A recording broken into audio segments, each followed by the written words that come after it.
La problématique des déficits en logement, elle n'est pas propre à la Côte d'Ivoire.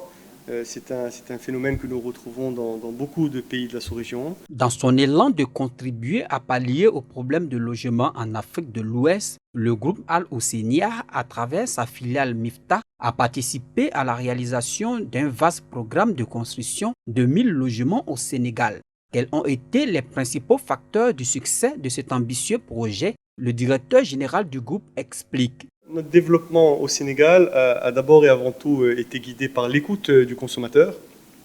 Donc nous avons assez tôt d'ailleurs à cet effet lancé une vaste enquête auprès de plusieurs centaines d'acquéreurs potentiels, au Sénégal bien sûr, mais également en France, où nous sommes allés à la rencontre des Sénégalais de la diaspora pour bien comprendre quels étaient les besoins en matière de logement des Sénégalais.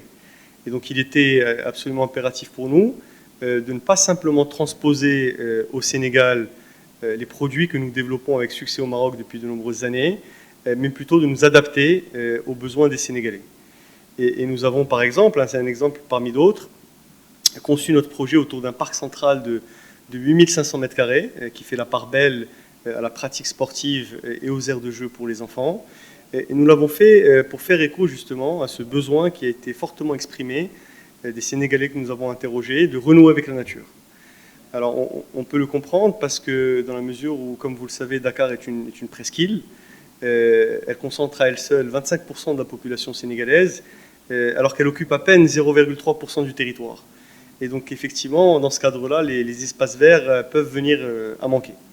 Donc nous avons étudié en détail la demande, comme je vous l'ai dit, mais nous avons aussi passé beaucoup de temps à analyser l'offre. Nous avons benchmarké la concurrence pour bien comprendre quels produits étaient disponibles sur le marché.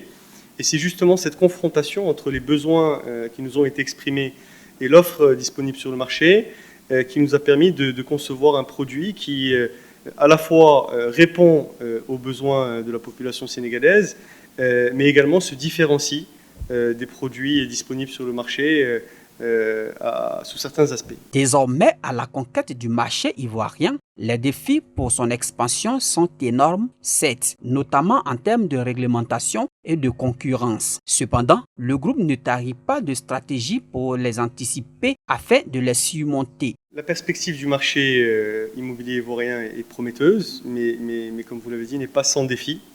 Il y a d'abord et avant tout la réglementation, à laquelle il faut se conformer en tout point, naturellement. Donc nous avons pris le temps de bien l'étudier et l'analyser avec le concours de nos conseils juridiques. Je peux vous citer par exemple la question de l'agrément, l'agrément promoteur immobilier qui est requis par les autorités ivoiriennes pour pouvoir exercer notre profession, ce qui n'est pas le cas ni au Maroc, comme vous le savez, ni au Sénégal. Et donc nous avons pu anticiper cet aspect-là, que nous avons traité avec succès, je dois dire, parallèlement à notre implantation en Côte d'Ivoire. Donc il y a la question de la réglementation, il y a également la question de la concurrence.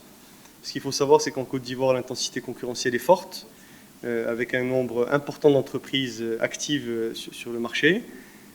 Cette intensité concurrentielle s'explique par la taille de l'économie ivoirienne, qui est importante, qui est dynamique, au même titre que sa démographie, mais s'explique également par le nombre important de déficits de logements qu'il y a sur le marché ivoirien de l'immobilier. Alors de notre perspective, nous considérons que cette concurrence est saine. Elle est bien sûr, elle milite, elle va dans le sens des intérêts du consommateur ivoirien, bien entendu, mais elle pousse également les promoteurs que nous sommes à nous améliorer sans cesse et à innover sur le marché. Et donc nous espérons, comme on l'a fait au Sénégal, pouvoir apporter une certaine valeur ajoutée sur le marché de l'immobilier ivoirien en nous appuyant sur notre savoir-faire, notre expérience, notre longue expérience au Maroc, mais également celle que nous sommes en train de construire au Sénégal. Et puis, pour finir, bien sûr, tout en restant toujours à l'écoute du consommateur ivoirien pour bien comprendre quels sont ses besoins en matière de logement. Selon M. Saad, le marché ivoirien regorge de potentiel en matière de construction et de développement immobilier pour les entreprises marocaines. La part de marché des entreprises marocaines dans le domaine du BTP est difficile à approcher par absence ou faible disponibilité des statistiques en la matière. Ce que je peux vous dire en revanche, et ce que nous observons sur les marchés où nous opérons, c'est-à-dire le Sénégal et la Côte d'Ivoire, c'est qu'il y a un nombre important d'entreprises marocaines qui se sont établies, sous le leadership éclairé, il faut le souligner, de Sa Majesté le Roi Mohamed VI, que Dieu l'assiste. Nous observons également que ces entreprises ont su faire preuve à la fois d'audace et d'agilité, avec des résultats probants à la clé pour un nombre important d'entre elles, que ce soit dans le domaine de la promotion immobilière, de la construction ou de la distribution de matériaux de construction. Un potentiel tout autant profitable aux entreprises marocaines du BTP en Afrique de l'Ouest. Le potentiel, il est conséquent. Il est conséquent parce que, comme je vous l'ai dit, l'économie ivoirienne est conséquente également. Il faut savoir que la Côte d'Ivoire est une véritable puissance régionale en matière économique. En réalité, c'est la véritable locomotive de l'UEMOA, puisque le PIB de la Côte d'Ivoire représente, bon an mal an, autour de 40% de celui de la zone franc. Donc c'est une économie qui est importante, qui est dynamique, au même titre que sa démographie, puisque sa population s'accroît tous les ans à un rythme annuel moyen de 2,5%, et les 3/4 des Ivoiriens ont moins de 35 ans, ce qui sous-entend sans doute une intensification de la demande pour les années à venir, avec en parallèle un déficit important à ce jour, qui est estimé à quelques 600 000 unités. Et donc dans ce contexte-là, les entreprises marocaines forcément ont leur carte à jouer, en s'appuyant bien sûr sur un savoir-faire qui aujourd'hui leur est reconnu. Mais pour réussir, ces entreprises doivent aussi bien comprendre quelles sont les dynamiques du marché ivoirien, qui par essence lui est propre, n'est-ce pas, et s'y adapter. Il faut également qu'elles s'établissent de façon physique et structurelle, et en y consacrant les investissements requis, tant sur le plan financier qu'humain.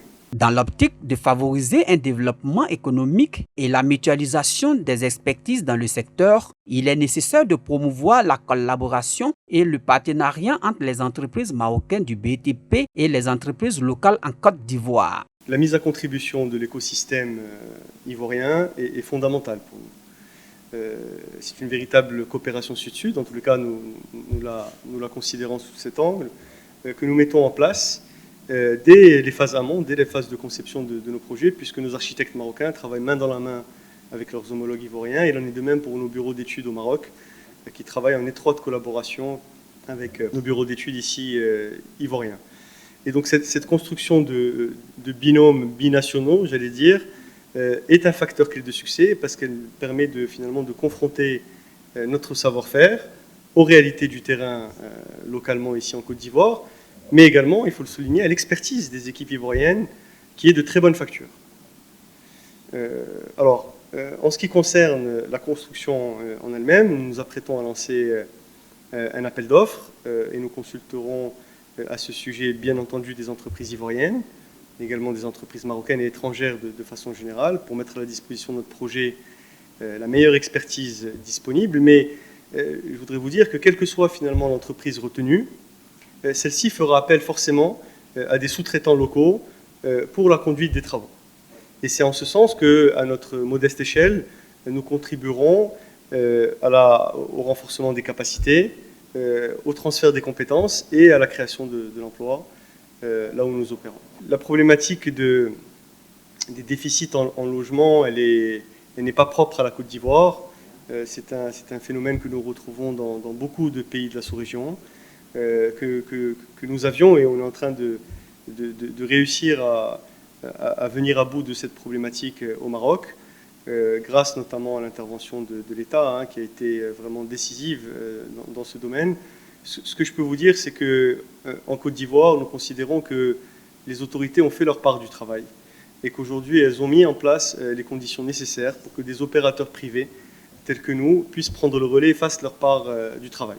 Et dans ce cadre-là, si vous voulez, les perspectives ne peuvent être que prometteuses. Groupe marocain de multimétiers, notamment l'hôtellerie, l'éducation, l'agriculture et l'immobilier qu'il pratique à succès, Al Husseiniya compte à ce jour 28 000 unités réalisées et 4 400 en cours de réalisation.